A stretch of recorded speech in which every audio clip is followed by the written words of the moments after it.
transition of Pa Johnson Asong Nkemanyisong, formerly known as Nkemanyisong, has continued to make headlines since March 11, 2026, when he rested in the hand of the Lord at the age of 86. Despite his success, talent, and respected social status, Nda Asong was not born with a silver spoon. He faced significant challenges from an early age, rising through determination and hard work to become the man he was known for. According to a biography presented by his well-educated son, he lost his father at the age and grew up as an orphan. The story I'm about to tell you right now is the story of a man who lived a life such that we are still celebrating, even though he is not here physically with us. And there is nowhere for me to begin sharing his life story rather than his early childhood that was marked with some struggles.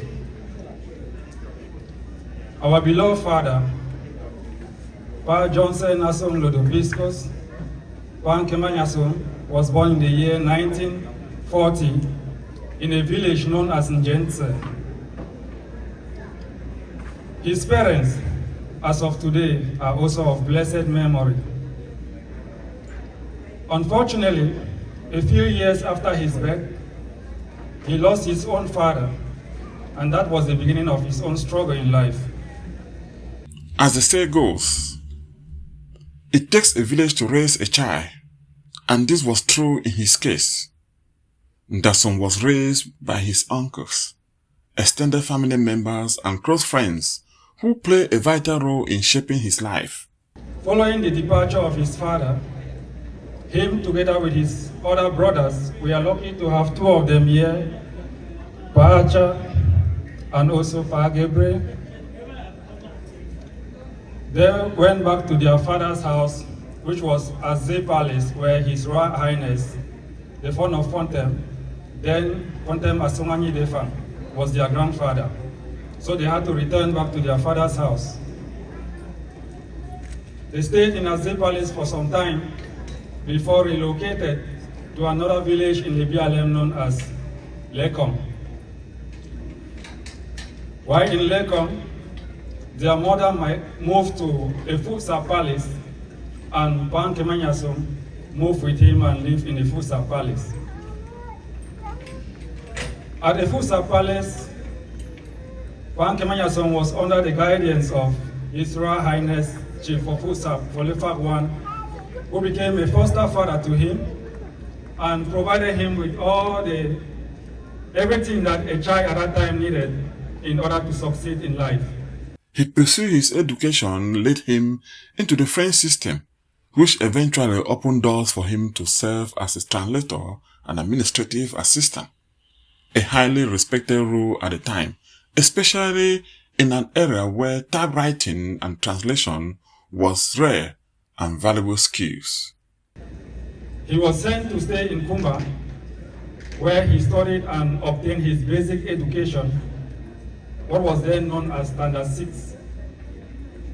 After obtaining his basic education, he returns back to Efusa Palace, and again he was sent to stay in Chan.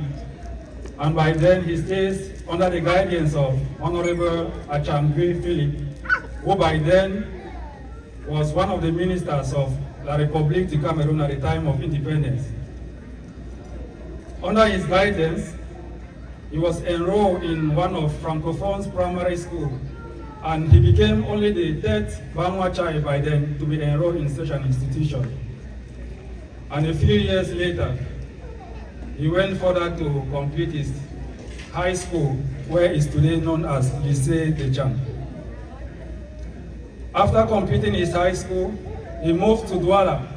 While arriving in Douala, the government of Cameroon launched a competitive exam to train bilingual typists. He wrote that exam and succeeded. And a few years later, after completing his training, he was posted to Manfe at the office of the divisional officer. He was posted as a bilingual typist. Our beloved father worked in Manfred for several years before he was transferred to Libialem, which is his hometown, in 1978. Most of us these days may not understand the role of a bilingual typist. Cameroon being a bilingual country, it means that documents may come in the office of a divisional officer in French.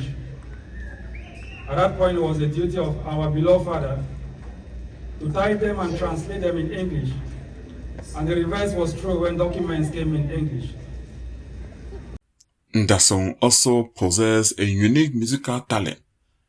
His mastery of instruments, especially the trumpet, made him stand out during cultural festival at Emazi Palace, ceremonial march pass in Menji, and performance with the Fonofontaine Band.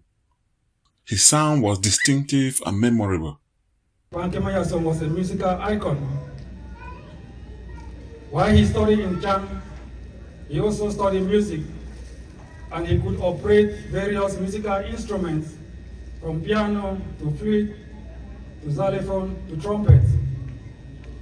Majority of people knew him for his exceptional skills in trumpet and guitar.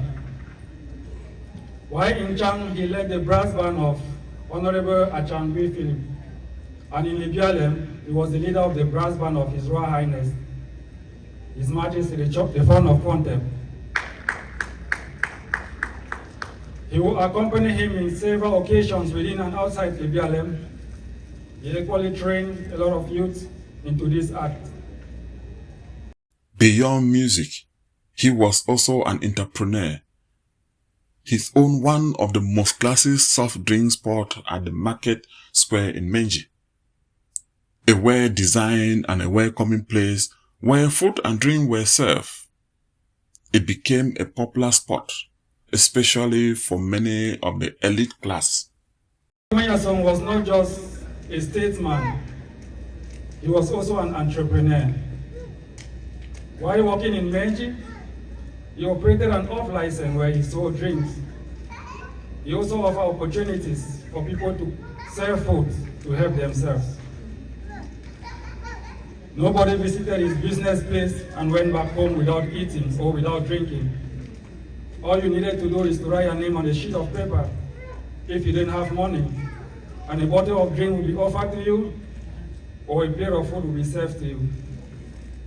He never bothered to find out if your debts were paid before loaning more drinks to you. Unfortunately, this was his only weakness in life. He never knew how to say no.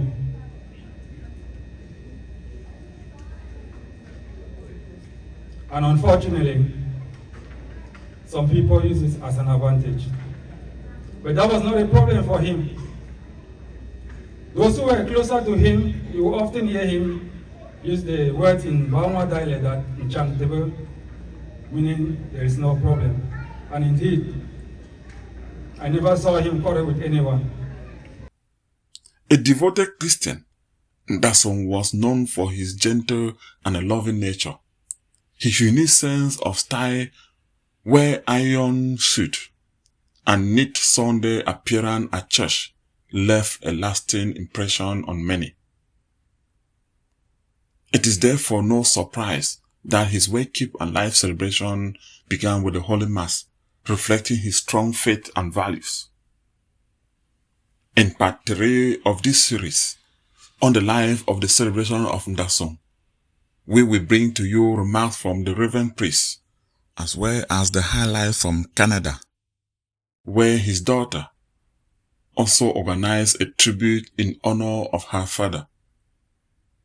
And I'm Ernest Kumba for Gaza Media.